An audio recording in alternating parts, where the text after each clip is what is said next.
nga ni sa amo.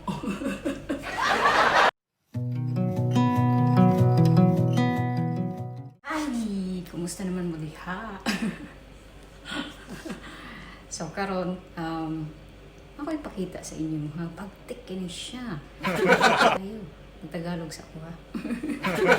Yun na, pati bye. Sa aming balay, walang ganito. Ipakita ko sa inyo kung ano to. Ito na. Ano to? Dishwasher. Balay nga ni sa amo. So, ginaon sa paggamit ang dishwasher. Paano ginagamit ang dishwasher? Sa mga nakakaalam, thank you very much. Pero sa mga wala naman, kabahugon sa ni siya. Ay, ako yung share of knowledge. Here we go. So, dapat i-empty na ito ang dishwasher.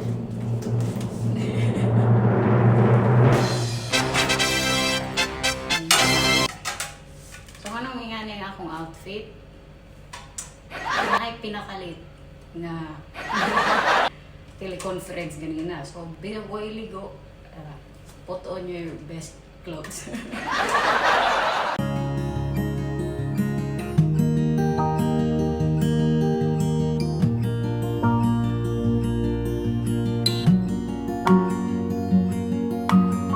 Alright, so, paano ginagamit ang dishwasher? So, unang-una, hugasan. Hindi hugasan, kundi i-rinse mo lang yung mga utensils na ilalagay mo sa dishwasher. Wala din sa amo.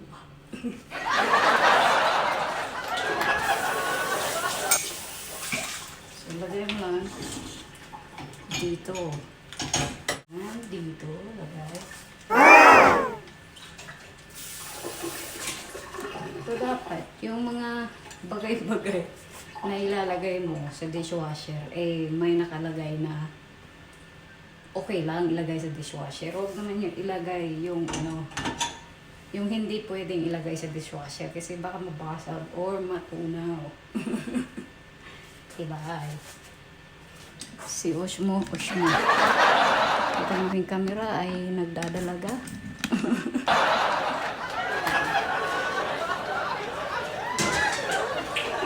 So, hindi ko masyadong lilinisan. Ano lang, rinse lang. Hirap naman ng buhay. Ng buhay ng nag-isa na. Ayan, so dito ilagay yung kutsara at saka tinidor. Ayan. So may iba't ibang klase ng dishwasher.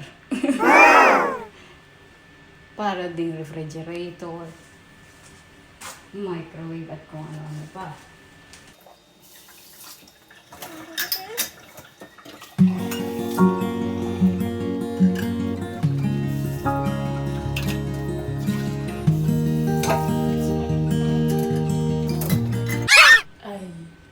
Ayan, so wala masyadong laman, pero mas maganda yung walang masyadong laman kasi nalilinisan ng mabuti yung mga gamit.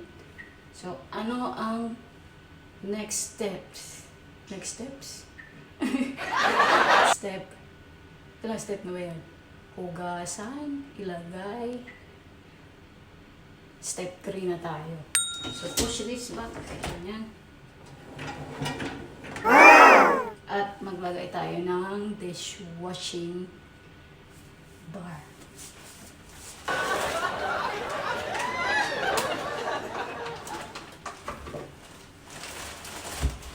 Yan. So, maglalagay tayo nito. Astig no, wala nila mua ba?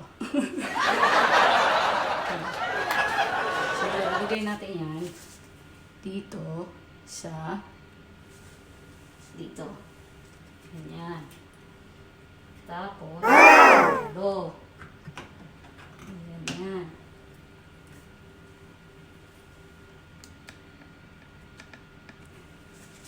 Tapos kung ready na, close mo lang itong dishwasher. Ayan. Hayaan na ba natin ganyan yan? Hindi. So, pipindutin natin yung kanyang power.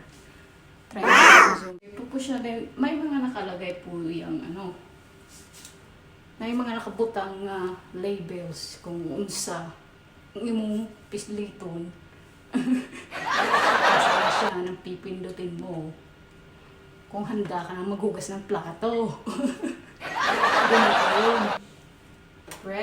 Long press the power button. Yan. Narinig nyo yun? So guys, isi-select mo yun kung kung gusto mong gawin sa mga plato mo.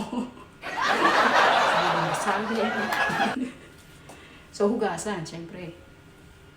So, depende sa'yo kung economic. Madami kasi iba-iba kasi yung selection nila. So, yung sa akin is eco. So, long press lang. So, iba't ibang dishwasher, iba't ibang setup ng kanilang mga pipinutin mo. So, pag napindot mo na kung anong setting ang gusto mo, long press mo lang yung play button and maririnig mong umaandar na yung dishwasher mo.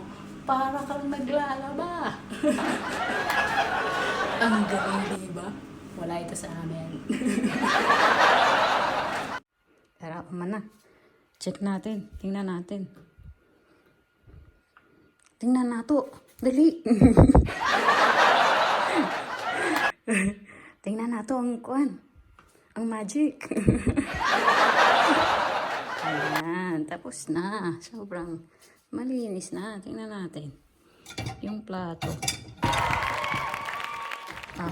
Baso muna tayo. Oh, wow. Ano naman si tiny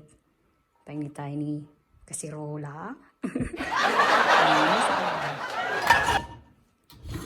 Siyempre, si plato. Wow, magic. Ayan lang po. Yan ang sikreto ng mga bibo. Plato magic. Shoutout sa mga bago na akong subscriber. Kay Rose, kay Ate Marcela, kay Irish, kay Shalene, kay Ma'am Rose, o kalimut ko sa pangalan sa uban. Thank you kayo.